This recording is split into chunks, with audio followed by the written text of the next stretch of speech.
This is Hidden Killers with Tony Bruschi. Here now, Tony Bruschi. Hey, welcome back to our series where we're breaking down the beliefs of Chad and Lori Daybell, or as it's easily said, Chad and Lori Daybell, WTF. Be sure to press subscribe wherever you are listening to this on podcasts, or if you're on YouTube, be sure to press subscribe there, share this, and please comment. We'd love to hear your thoughts on this case and your insight as to what the hell you think was going on in these two minds. Let's continue on. Chad and Lori, they had a date. Not like, let's go out for dinner date. More like end of the world date, like you do when you first get into a relationship. Hey, what do you want to do this summer? You want to go on a vacation? Nah, it's the apocalypse. We better get to Rexburg and prepare, kill our kids, exes, all that. You know, like you plan at early parts of a relationship. At least they did. The dates, July 2020. Well, they may have thought they had something going on there. I'll give them that because remember, COVID started earlier that year. They may have been like, oh shit, look, we are on it. Yeah, that was when everything would change.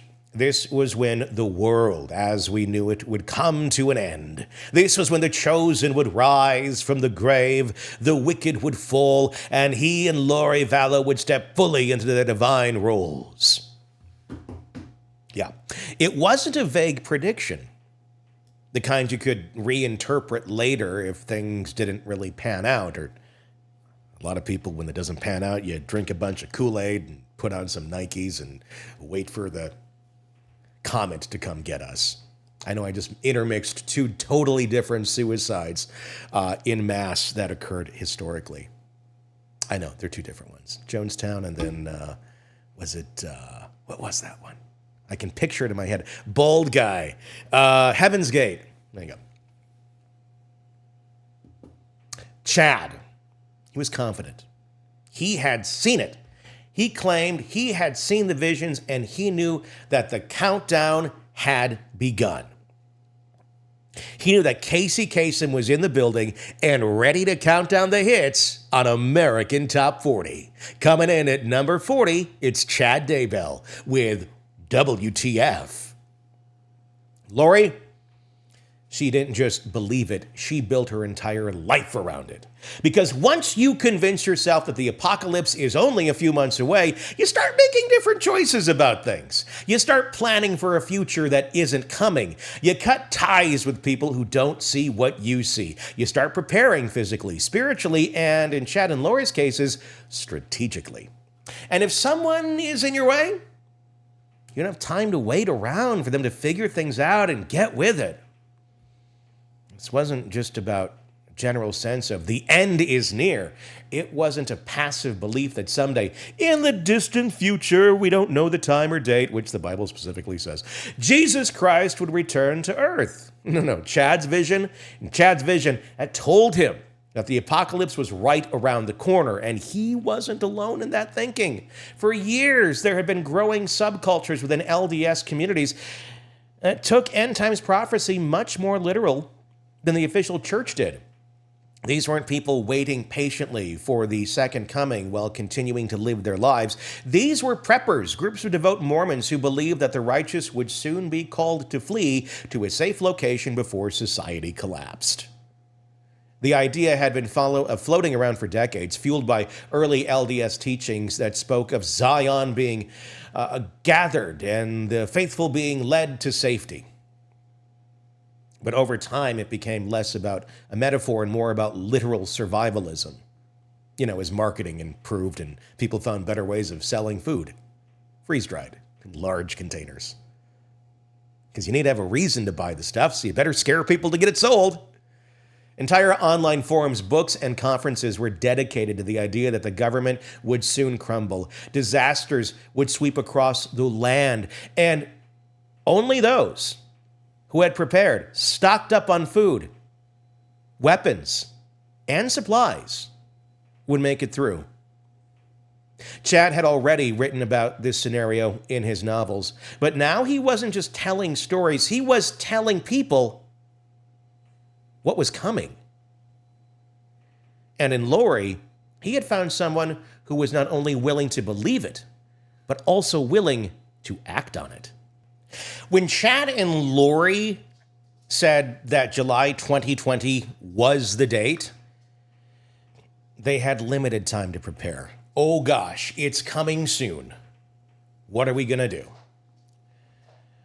She took that as gospel. And that's when things started moving fast. She started seeing her life in different ways.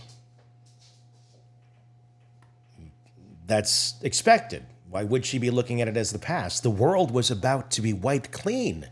And why did any of the mundane details of everyday life matter? Her marriage, irrelevant. Her extended family, a distraction. Her children, well, that was the problem. Because in Lori's mind, she wasn't just preparing for the apocalypse, she was one of the leaders of the new world, and she'd be rising up after it. And that meant she couldn't afford baggage. The idea of 10 cities was a major influence in their thinking.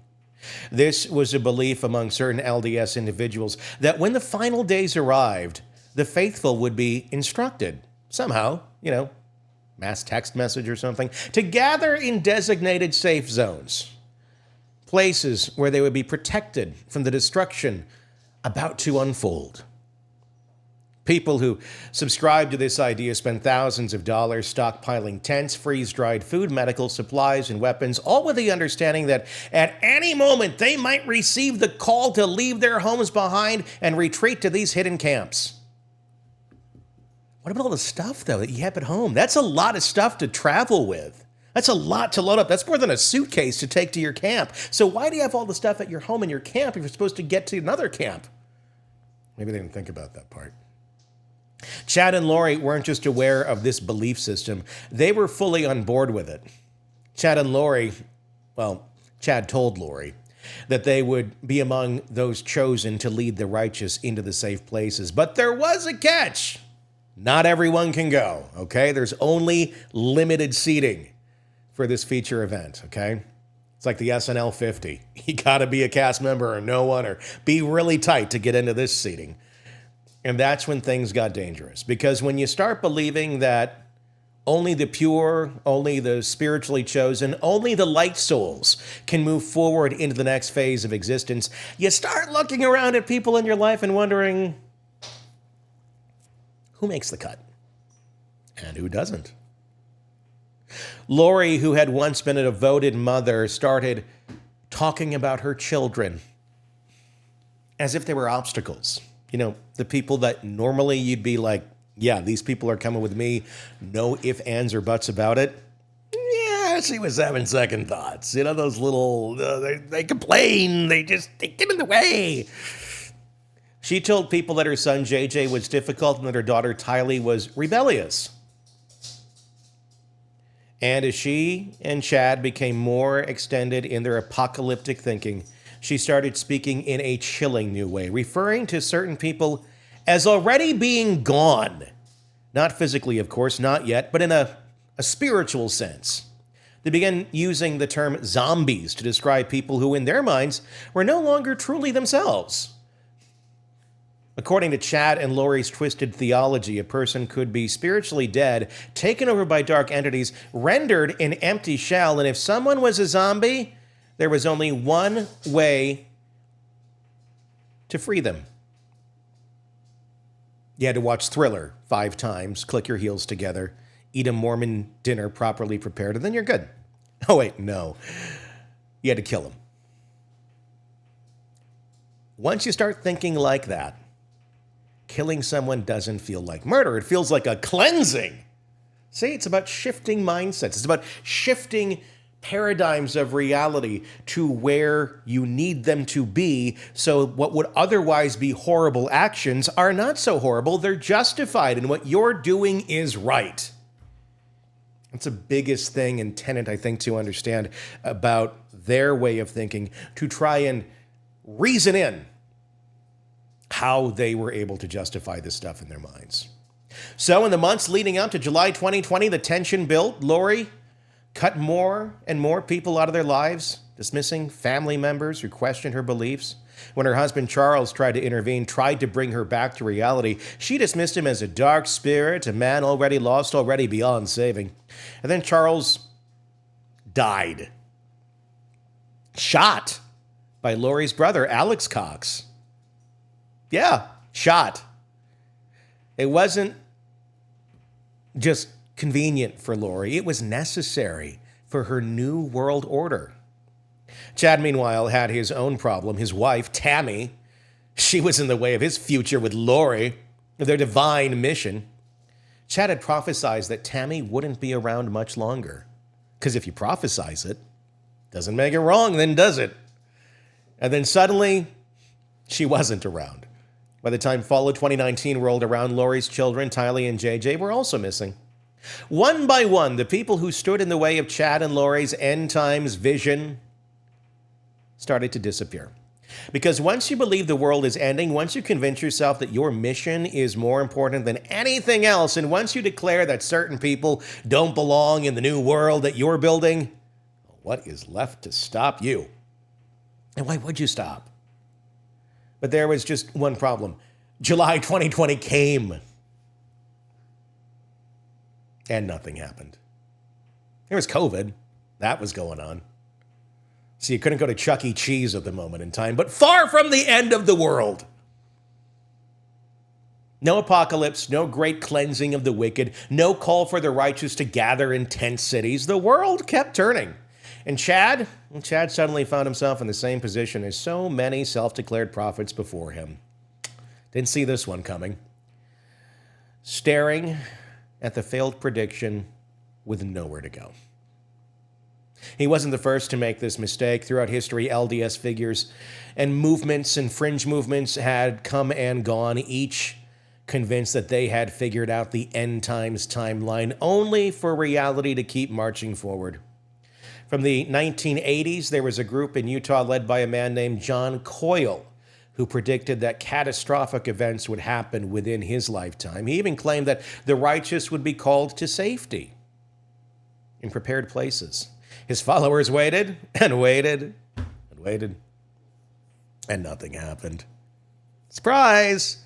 In the 2000s, a woman named Julie Rowe gained a following by claiming that she too had visions of America's collapse. She predicted and preached about 10 cities, about the coming disasters. But when her timeline started not panning out, she lost credibility. And now Chad Daybell was facing the same fate. Except for one key difference.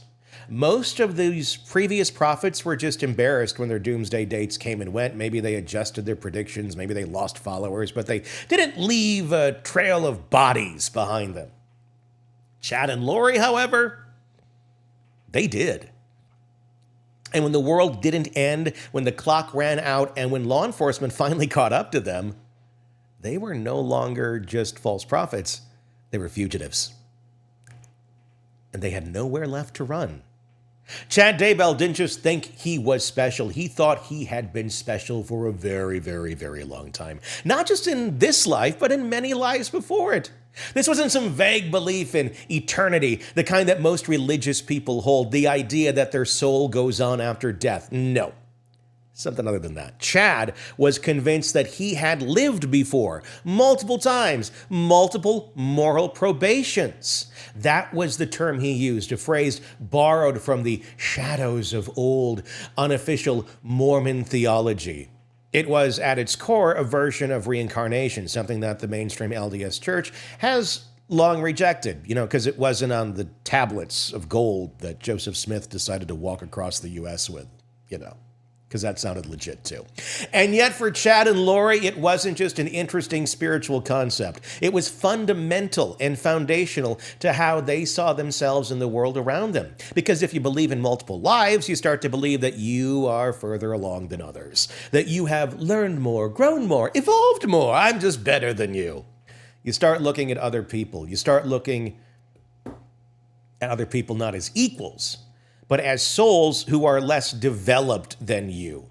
And if someone isn't as spiritually advanced as you are, well, maybe they don't deserve to be here anymore. That's how dangerous this belief became. But before we get into that, let's break down what multiple moral or mortal probations actually meant in their twisted theology. The LDS Church teaches that life is a one-time event. You were created as a spirit before birth. You came to earth for a single mortal experience, and after death, you go on to the next phase of existence: judgment, resurrection, and eventual placement in one of the 3 degrees of glory that Mormon doctrine describes. The Titanic also had that too. We all know what happened to the 3rd degree. Didn't work out well. What the church does not teach is that you get do-overs. There's no reincarnation, no coming back as a different person to try again. LDS doctrine is very clear on this.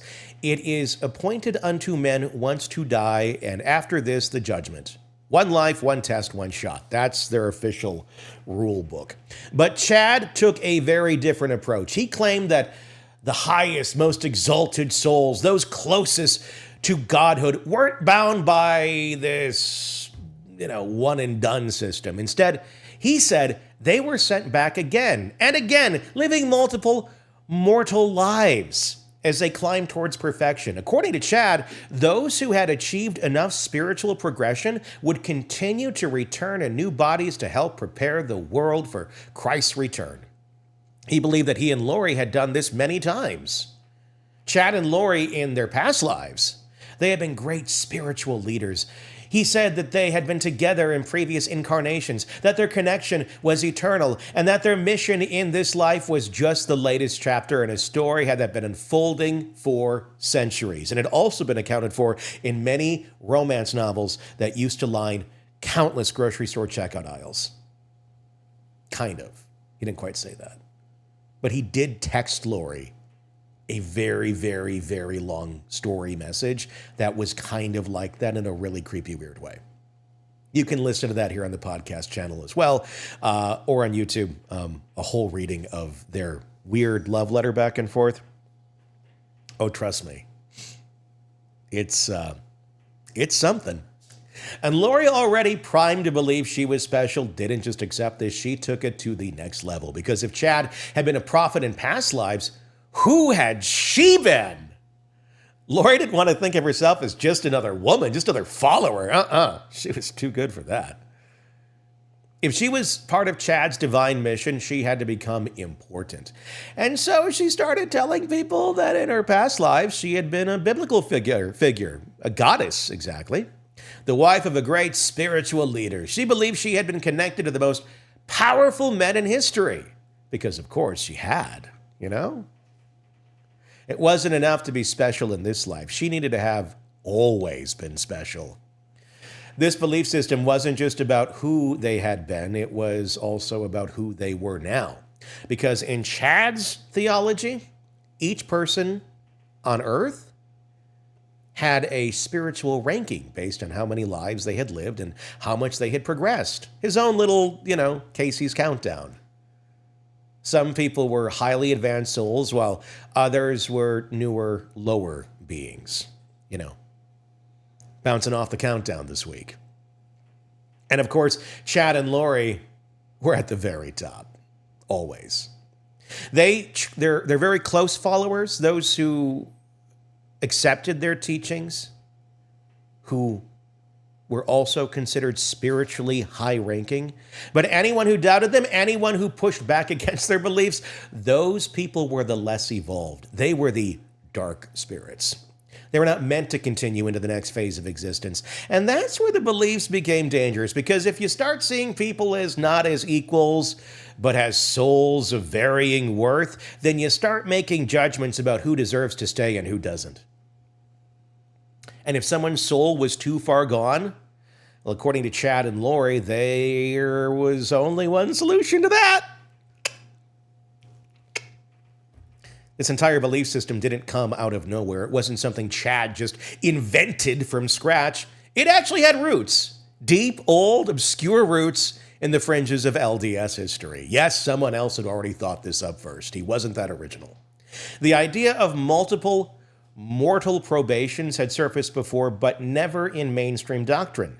It was a concept that had floated around in early Mormon fundamentalist circles, whispered about by splinter groups and self-described prophets who claim to have special knowledge that the church refused to acknowledge. And if you just come sleep with your leader, you'll have that divine knowledge. Yes, that's part of a lot of FLDS faiths where I have the knowledge. You just come here, we get it on. Doesn't matter what your age is. And then I'm going to tell you all of the secrets. And by the way, you have to wear dresses like it's like 1800s, okay? There were even rumors that Joseph Smith himself had privately discussed something similar. A belief that great spiritual leaders could return multiple times, but even if Smith had toyed with the idea, it never made it into the official teachings of the church. Instead, it became something that only existed in the fringes, theological dread and theological dead end that resurfaced every now and then amongst those looking for something more mystical than the standard LDS doctrine, because it's not mystical enough. Chad found these ideas, latched onto them, and twisted them to fit his own narrative. But unlike the old Mormon fundamentalists, Chad wasn't just talking about himself when he spoke about past lives. He was using the system to categorize everyone around him, to decide what mattered and who didn't.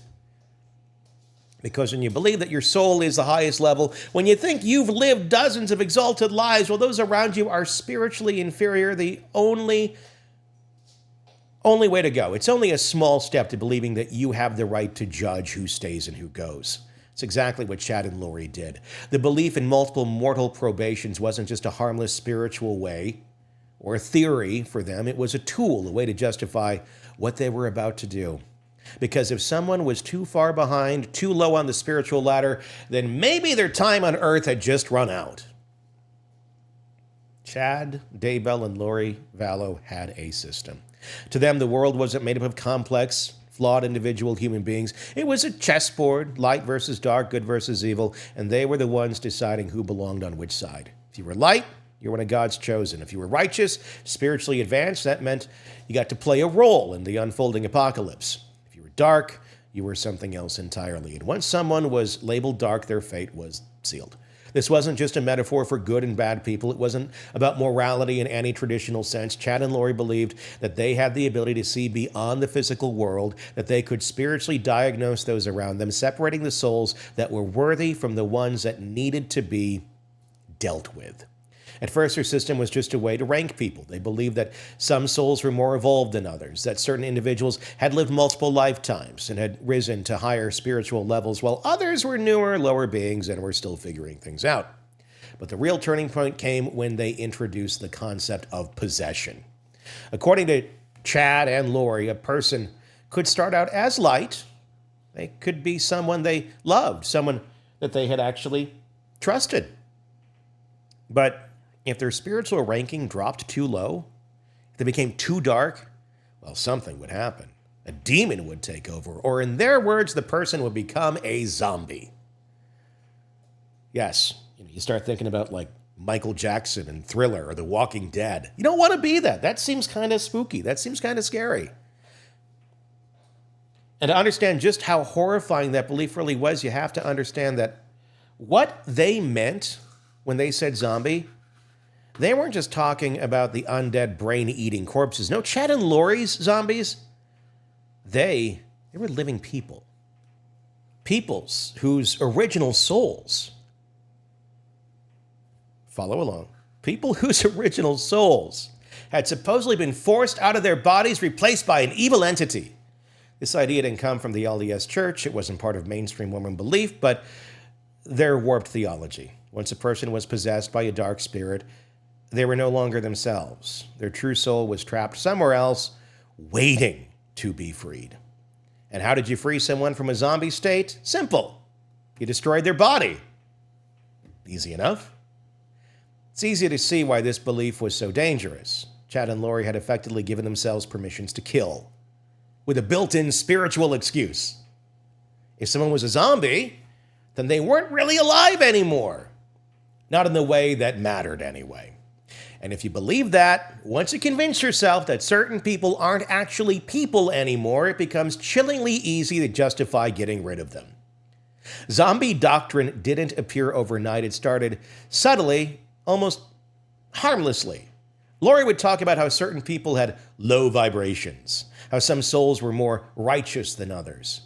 Chad expanded on it, adding in the idea that some people were so dark that their spirits could be ejected from their bodies altogether. At first, it was just talk. Like you do over dinner. I think Bill's spirit has been ejected from his body. Oh, honey, really? I could see that. Could you pass the Brussels sprouts? Aren't those good? Air fried them. So it goes from talk. And then it just wasn't. When Charles Vallow, Lori's fourth husband, started questioning her beliefs, she told people that he had already been replaced. He was no longer Charles. The real Charles was gone. His body now just a shell being used by a dark entity. And they gave them names. And this is where it gets real fun. Nick Schneider apparently took over his body. That's the name of the dark entity. Nick Schneider. I know. She said it like it was a fact. Like it was just something that happened. And once Charles was labeled Nick Schneider or a zombie, it wasn't long before he was dead. When Lori's own children, Tylee and JJ, became obstacles to her new life with Chad, the same logic applied. They were zombies too. And once that label was attached, their fate was pretty much sealed. Her own kids. Chad and Lori weren't the first people in history to create a belief system that allowed them to dehumanize others, but what made their version so insidious was that it didn't look like violence at first. It started with whispers, with labels, with seemingly harmless talk about spiritual rankings. But step by step, it turned into something far worse. Because when you look at someone you love and tell yourself they're not really there anymore, that their body is just an empty vessel, a shell that needs to be discarded, there is nothing you won't justify. And Chad and Lori justified everything. Lori Vallow didn't think she could die. Not in the way that normal people do. Not in car crashes, not from disease, not even if someone tried to kill her. She was above all of that. She told people she had been translated, a spiritual concept that in mainstream Mormonism refers to rare individuals who are taken into a higher state without experiencing death. In LDS scripture, there are figures like Enoch and the 3 Nephites who were said to have been lifted from mortality into a state where they didn't age, didn't suffer, and could live on indefinitely until the divine mission was complete. And then Burt Reynolds died. Making that part up. But here's the thing. The LDS Church teaches that translation is incredibly rare, something reserved for God's purposes, not something that just happens because a person decides they're special. Yet Lori fully believed she had reached that state. She told people she no longer needed food or sleep. If only she stuck with that one longer. That her body had become invincible. She claimed that because she was one of God's chosen, the rules of life and death don't apply to her. And Chad, well, he backed it up. Because he had a portal. According to Chad, there was a specific spot in his home. Yes, in his home, where he could open a direct line to heaven. In the pantry. Right underneath the Kraft mac and cheese, right there in that little corner where there's a lot of potato chips. You move the chips back. You got to get some of the mac and cheese out. But right there in that corner, that's the portal. Who knows? He described it as a spiritual access point, a place where he could step between the physical world and the divine. He used this portal, he said, to communicate with angels, spirits, and even higher beings. And through it, he received revelations, messages from beyond that guided everything he and Lori did. And then he realized it was just a fax machine, and he hadn't ever seen one before. Okay, no, that's not true either. Together, they created an entire spiritual framework around their supposed abilities. They weren't just receiving divine guidance, they were actively manipulating spiritual forces. Lori began practicing energy work, something that balanced New Age mysticism with her version of LDS theology. A good remix there. Fusion religion, if you will. She talked about vibrational frequencies, claiming that people with high vibrations were spiritually pure, while those with low vibrations were dark entities. And she believed that she could sense these vibrations and even adjust them. Yeah, she could fix you through prayer and ritual. Chad, meanwhile, focused on ranking people's spiritual levels. Chad's a numbers guy. He's not that bright. You can do like 1 to 10, and that's about it. Assessing scores based on how close they were to godhood. Yes, assigning people their rankings. Chad had that ability. He saw himself and Lori as at the top of this divine hierarchy, already operating on a higher plane of existence than normal humans. And once they believed that, everything changed. Because if you truly think you're a divine being, the rules of normal life do not apply to you anymore. Laws don't apply. Morality doesn't apply. If Lori was an immoral, godlike figure, then she didn't have to answer to earthly authorities either. If Chad was receiving direct instructions from higher realms, then no one else's opinion mattered.